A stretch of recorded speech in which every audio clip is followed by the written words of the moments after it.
حضرت علی المرتضیٰ سے روایت ہے، فرمایا 7 اشخاص ایسے ہیں جب تم انہیں قبر میں دفن کر کے آتے ہو تو ان کے رخ قبلے سے پھیر دیے جاتے ہیں، اور ساتھ فرمایا فَاذْهَبُوا وَانْبُشُوا قُبُورَهُمْ فَإِن لَّمْ تَجِدُوا هَٰكَذَا مَا قُلْتُ لَكُمْ فَهُوَ بَاطِلٌ، کہا جاؤ جا کے قبریں اکھیڑ کے دیکھ لو، اگر ایسا نہ پاؤ جیسا میں کہہ رہا ہوں تو آ کے کہہ دینا کہ غلط کہا تھا۔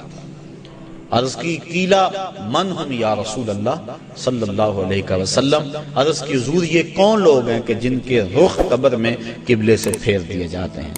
حضور نے ارشاد فرمایا شارب الخمر و بائع البش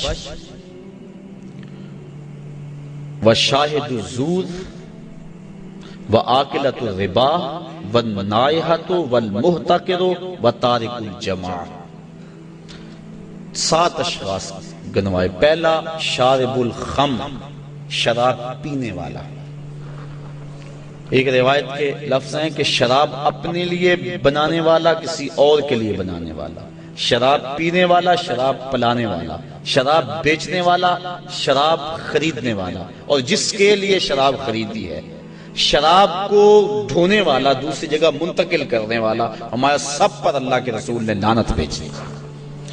تو یہ ایسا برا فعل ہے۔ ایک روایت کے لفظ میں نے پڑھے کہ شارب الخمر کعابد الوثن، شراب پینے والا بت پوجنے والے کی طرح۔ ہمارے معاشرے میں شراب نوشی سرایت کر گئی ہے، اور اب تو بعض طبقوں کے اندر یہ برا بھی نہیں سمجھا جاتا، جبکہ حلال سمجھ کے پینا تو کفر ہے، اور اس کو حرام سمجھتے ہوئے اس کی حرمت کے قائل ہونے کے باوجود پینا یہ گناہ کبیرہ ہے، اور منع فرمایا گیا، سختی کے ساتھ ارشاد فرمایا ایک تو ویسے بھی شرابی جب مرتا ہے اسے مرتے ہوئے کلمہ نصیب نہیں ہوتا، اور دوسرا یہ روایت جو میں نے آپ کے سامنے رکھی کہ اس کا قبلے سے رخ پھیر دیا جائے گا۔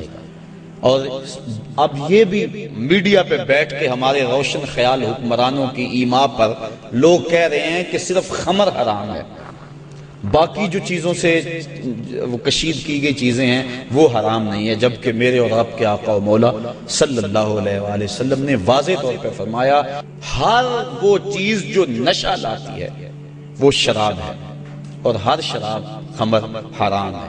تو وہ نشہ چاہے کوئی بھی چیز لانے والی ہو اس کو شریعت نے واضح طور پہ حرام کر دیا۔ یہ دوسرا بائع البش، جن کے رخ جو ہیں وہ قبلے سے پھیر دیے جائیں گے، تو فرمایا ان میں سے بردہ فروشی کرنے والا، انسانوں کی خرید و فروخت کرنے والا۔ اب دنیا پہ یہ اس انداز سے غلامی کا انداز تو نہیں ہے، لیکن اعضائے انسانیہ کو اب بھی لوگ فروخت کر رہے ہیں۔ آپ روزانہ اخبارات میں پڑھتے ہیں کہ گردہ فروشی کا کاروبار اور مختلف اعضائے بدنیہ کا کاروبار، تو یہ دوسرے وہ شخص جو انسان یا انسان کے کسی عضو کا کاروبار کرتے ہیں، کل جب وہ مریں گے تو ان کا رخ قبلے سے پھیر دیا جائے گا۔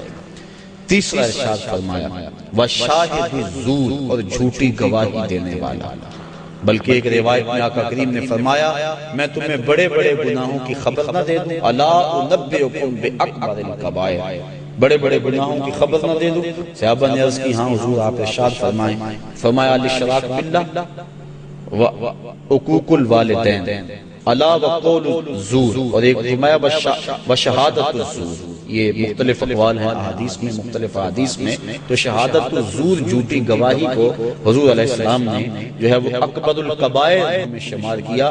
اور چوتھا فرمایا سود کھانے والے، سود لینا، سود دینا، سود لکھنا، اس کی رقم پر گواہ بننا، ان وزر میں فرمایا چاروں برابر ہیں۔ اور ایک روایت ہے صحاح کی، ارشاد فرمایا کہ سود کے گناہ کے 70 درجے ہیں، اور کم سے کم درجہ اپنی ماں سے زنا کرنا ہے۔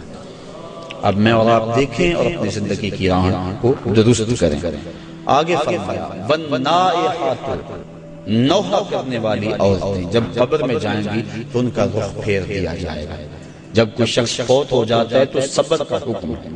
آنکھوں کا غم اور دل کا غم رحمان کی طرف سے ہے، ہاتھوں کا اور زبان کا غم شیطان کی طرف سے ہے۔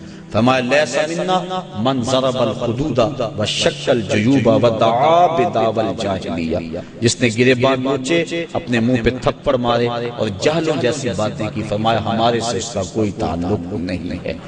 تو دل غم زدہ ہو، آنکھوں سے روئیں، اس شریعت نے منع نہیں کیا، لیکن واویلا کرنا، کوئی کہہ رہا اللہ تجھے ترس نہ آیا، کوئی کچھ بول رہا ہے معاذ اللہ، یہ کفریہ کلمات ہیں، تو فرمایا نوحے کرنے والے کل جب مریں گے تو ارشاد فرمایا کہ وہ عورت جو نوحے کرتی ہے قبر سے اس کا رخ قبلے سے پھیر دیا جائے، والمحتکر، اور چھٹا شخص جو ذخیرہ اندوزی کرتا ہے۔ ذخیرہ اندوزی انسان کا کھانے پینے کا سامان ہے، غلہ، اور جانوروں کا جو چارہ ہے، اس میں ذخیرہ اندوزی شریعت نے منع فرمائی ہے۔ باقی جو معاملات ہیں کاروبار آپ کے، ان میں اگر کر لیں تو وہ منع نہیں۔ اور اس میں حضور نے ارشاد فرمایا جس نے 40 دن تک ذخیرہ اندوزی کی، اللہ تعالیٰ اسے 40,000 سال جہنم کی آگ میں جلائے گا۔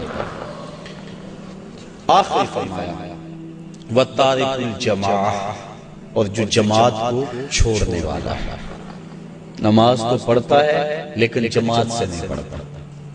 حضرت محمد بن سماعہ ایک بزرگ ہیں، امام محمد بن حسن الشیبانی کے شاگرد، اور امام محمد بن حسن الشیبانی امام اعظم کے شاگرد۔ محمد بن سماعہ کہتے ہیں 103 سال عمر پائی، کہتے ہیں 40 سال بیت گئے، جماعت کیا میری تکبیر اولیٰ بھی قضا نہ ہوئی، میری والدہ کا انتقال ہو گیا، بس مصروفیت ایسی ہوئی، صدمہ ایسا پڑا کہ میں مسجد میں آیا، سلام پھر گیا تھا، جماعت ہو چکی تھی، بڑا پریشان ہوا کہ زندگی میں کبھی کوئی تکبیر اولیٰ بھی نہیں رہی، آج جماعت بھی جاتی رہی۔ پھر میں نے سوچا ایک نماز جو جماعت سے پڑھی جائے، منفرد پڑھنے والی 25 نمازوں کے برابر ہے، ایک روایت میں 27 نمازوں کے برابر ہے، چلو میں اس نماز کو 25 بار پڑھ لیتا ہوں۔ کہتے ہیں میں کھڑا ہو گیا اور اس نماز کو، ان فرائض کو میں نے 25 بار پڑھا، اور جب 25ویں بار پڑھ رہا تھا تو حاطب سے آواز آئی، اے محمد بن سماعہ تم نے نماز تو 25 مرتبہ پڑھ لی، لیکن جب امام ولدالضالین کہتا ہے اور اس کے ساتھ فرشتے آمین کہتے ہیں، وہ آمین کہاں سے لاؤ گے؟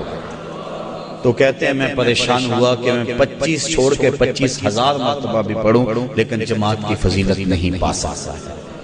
تو فرمایا وَتَارِكُ الْجَمَاعَةِ، اور جماعت کو ترک کرنے والا۔